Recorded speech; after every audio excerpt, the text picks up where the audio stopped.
Good morning. There's quite a bit of cloud around today with some brighter spells. We also have some patchy rain crossing Scotland to Northern Ireland, getting into Northern England later. And behind it, a return to sunshine with showers in the northwest. There's a bit of good news for us. Carol is with us this morning. Morning, Carol.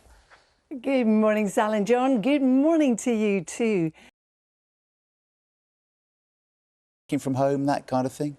Carol always looks great, doesn't she? She looks amazing every day. Morning, Carol. Dead smart, Good as morning. far as we can see, Carol. Well, I have a confession to make actually. Go on. I left my foot up. Got my trainers on. Brilliant. And if I could wear my slippers, I would. Just saying. And a onesie.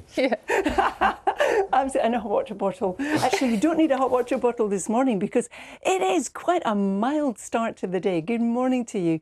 Having said that, as we reach our maximum temperatures a bit later, it's not going to be quite as mild as it was yesterday. Yesterday in Lossiemouth, we reached 22.3 Celsius. It will be in the high teens or thereabouts today. Good morning, both. It's looking fairly settled as we go through this week for many of us, John. This morning you can see we've got a beautiful Weather Watchers picture from Nottinghamshire. There's a bit of cloud around, but it's dry. It's not dry everywhere, though. Morning. Thank you, Sal and John. Good morning. Good morning to you too. This morning is quite a cloudy start to the day for many of us. One of our weather watchers sent us in this picture from Carmarthenshire, and you can see just what I'm talking about. And as we go through the next few days, it's going to remain fairly mild for the time of year. There will be occasional rain in the north, northwest. Here too it's going to be breezy, but for most it will be dry. Looking very smart. Here's Thomas. Thank you very much, Nina, as are you.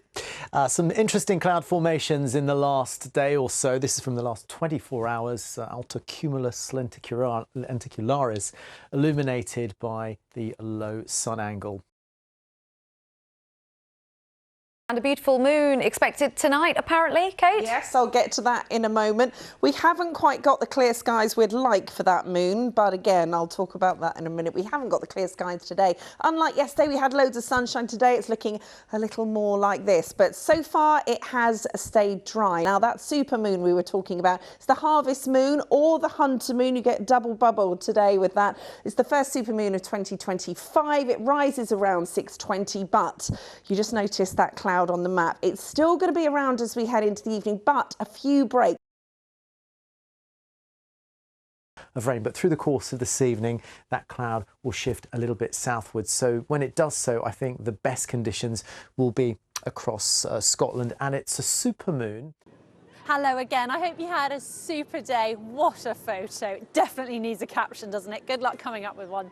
Now let's move on to the weather. So drizzly, I'm afraid, and a bit murky tomorrow, certainly in the morning. And then into Thursday, a brighter picture. But as a whole, the outlook is pretty settled. Hello there, Sophie. It was a nice warm day yesterday. Today, though, was quite different. It was quite a bit cooler, particularly somewhere like here in Cheshire, where we've had much more cloud around. That cloud is making it a little difficult, perhaps, to see the harvest moon if we've got the best of those breaks to come across eastern parts of Scotland and for a while, actually, in southern England. Maybe I'll show you some photos later on.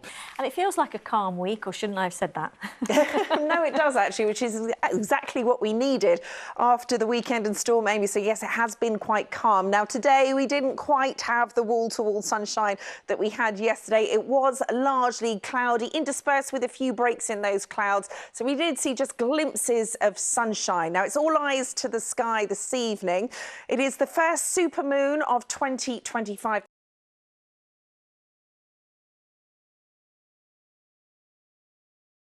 And the first supermoon of 2025 is set to light up the skies, and there'll even be a chance to see the Northern Lights tonight. Alex is here, and it's all about the supermoon, isn't it? All about the supermoon. And there's also a small chance that some people could see the Northern Lights tonight as well. So, yeah, whatever you do, do not forget to look up. But we'll start with the supermoon, which we were talking about yesterday, but it is going to be officially tonight. In fact, it's going to be the first of 3 supermoons that we're going to get through the rest of 2025. The moon will appear closer, so 14% bigger, and also 30% brighter, so you may be able to capture some good shots of it tonight.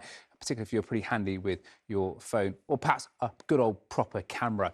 It's also, as well as a supermoon, it's a harvest moon as well. Now, moons are named after what's happening in nature, so the October harvest, the reason why this one is called the harvest moon. It's the first full moon after the autumn equinox, and as the moon rises at sunset, it creates extra light, so farmers were able to use that extra light so that they could harvest later into the evening. Now, are you going to see it? Let's take a look at the chances of visibility. Well, across the central swathe of the UK, it is going to be cloudier, so perhaps not here, but to the north and to the south, with a few breaks developing as we head through the next few hours, there is every chance that you might be able to see it. As I mentioned as well, there's also the chance that you may see the northern lights, more so as you head further north. So, as I say, don't forget to look up. Quite a night in the sky. As for the forecast for the next few days, let's take a look right now. Well, let's take a look at the jet stream and also the pressure pattern as we head through the rest of this week. As you may have heard, high pressure is largely going to be in control, and that is thanks to the jet stream, which is going to be heading to the north of the UK, keeping most of the weather fronts at bay. However, there have been 1 or 2 weak fronts around today. So all in all, Mary, pretty good news. As I say, don't forget to look up, and for the foreseeable future, high pressure in control, so settled conditions, but rare amounts of cloud cover. OK, lovely. We'll take that. Thanks, Alex.